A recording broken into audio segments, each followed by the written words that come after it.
Our next guest recently attended a concert by one of our leading entertainers. A friend of mine called me up in the morning and asked me, hey, do you want to go to a concert? Do you want to see Frank? Well, I said, do I want to see Frank? Are you kidding? I want to see Frank. Now, you have to understand that this is something that I've been well, I only found Frank about 2 years ago. He came into my life.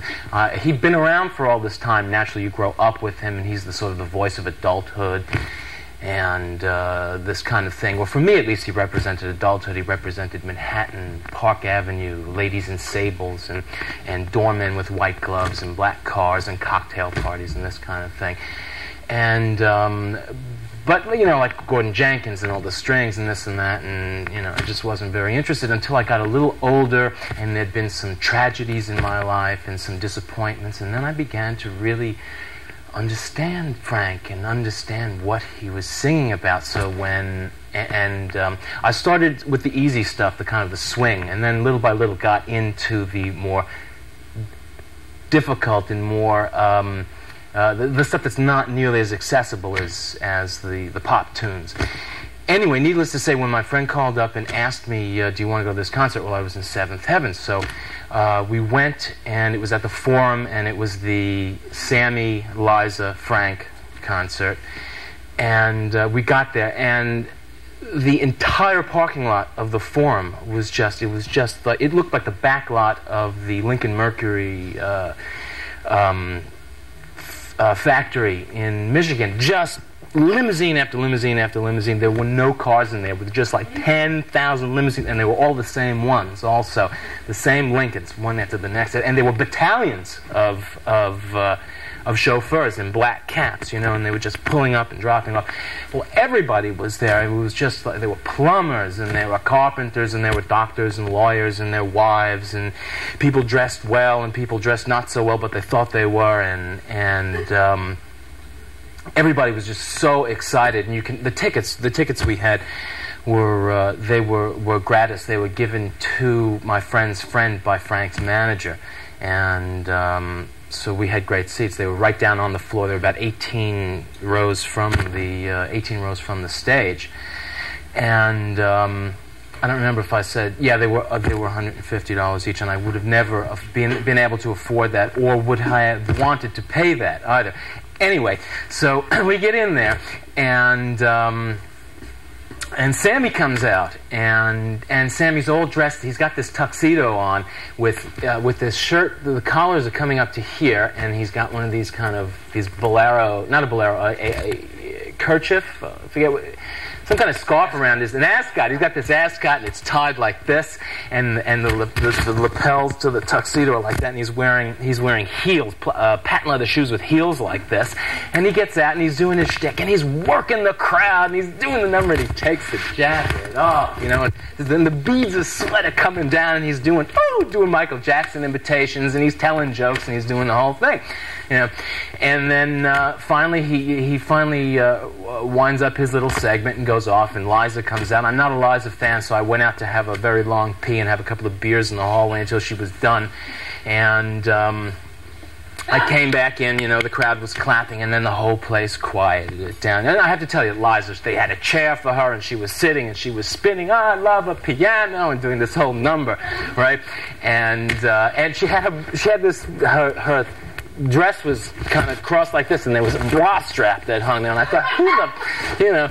Anyway, so the place quiets down, all right, and all of a sudden, well, Frank comes out, and I thought to myself, please let him not be gross, let him not be grotesque, let him not be like, hey, I love flute players, especially when they're broads, hey, fella, you know, the Vegas routine. Please, I don't. This is like the first time, maybe the last time I'll ever get to see him, and I just hope that it's good. I hope that he behaves. Well, he came out, and this hush came over the place, and you knew the second that he walked out from underneath the little place, the gangway or whatever it is where they come up on the stage, you knew that you were seeing something very, very unique, and that you were about to witness something very, very special. And he came up, he just wore a very simple black tuxedo, and no flash, no jewelry, no nothing, just 2 buttons. Wasn't even a double-breasted one, you know. And he came out and he lost 20 or 30 pounds. He looked great. He walked into the center of the stage. There was nothing there but a black stand, and with some music on it. He turned over a couple of pieces of sheet music and then nodded to the orchestra, and they went. And he was everything that I could have ever hoped for and imagined, and more. He was a gentleman, he was mature, he was elegant. He just stood there with the mic in one hand and the other hand out, just proffering, you know. And he just sang. He didn't need to do shit like Sammy. He didn't need to spin around in the chair like Liza. You know, he was this 75-year-old man with the band playing and him singing and the music going, and the most prominent, the loudest noise in this forum with 18,000 people was the sound of silence of 18,000 people on the edge of their chair just watching this phenomenon. There was a point that I was going to make for all of this, but it just seemed to slip my mind. Chuck? Thanks, Harry. Next up, for all you home economics majors, cooking segment. Stay tuned. It's very secret, so I hope you appreciate what I'm doing here. Okay, now, we start to make the dough. This is the first step, okay? You have a big bowl. You get 1 pound of flour, put it in the bowl. And then we add, let me see, I have to look at this because I forget. Lukewarm water, must be lukewarm, not cold, because if it's cold in the dough, it comes out very funny. It's not nice. That's got to be smooth. So we add the lukewarm water. How much now? 1/4 of lukewarm water, okay? To the pound of flour. We mix it up with a big wooden spoon in the big bowl, yes? Okay. Now, 2 tablespoons of oil to make it nice and smooth. It's got to be smooth, okay? 2 tablespoons of oil. Keep mixing, keep mixing, keep mixing. Takes a very long time, so don't get impatient, okay? Just keep doing this. Mix it up, mix it up. Okay, so it gets to be nice and soft. Big thing of dough. Very big, very big. Nice and soft, nice and soft. Because you know why? You have to stretch the dough. So it's got to be stretchable. That's why you got to put the oil in. And if it's not stretchable enough, we put more oil in. You can tell. I can, you know, it's a funny thing. But I can, excuse me, I can give you exact, because my mother never used exact. She never like measured a cup like you do here. You know, it's like you throw in this, you throw in this. That's what you got to do. So you got to like, okay, just sorry, figure it out yourself. time's up. We'll have to go to our next guest now. And now our next guest. So, anyway, then he says to me he likes old-fashioned girls. So I said, okay, fine, I'm an old-fashioned girl.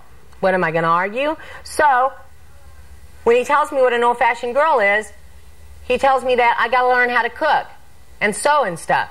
So I told him I knew how to sew, right, buttons, things like that, but I didn't really know how to cook. So I go running back to my mom, right? Right? Right. Go running back to my mom, and she gives me this recipe. I'm sorry, that's all we have time for. Thanks, Chuck. And now, our next guest. While we're on the subject of cars... Should I talk about cars? Exactly.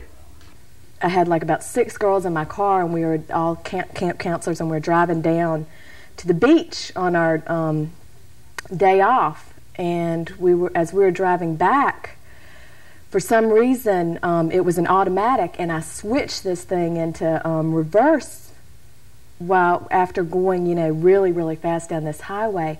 And for some reason, the drive shaft was broken. So, and the place that this happened was a Marine base called Cherry Point, North Carolina. So all these girls are like, I don't know, we had a lot of people offering us, you know, to help us out, whatever. Hmm. Funny there.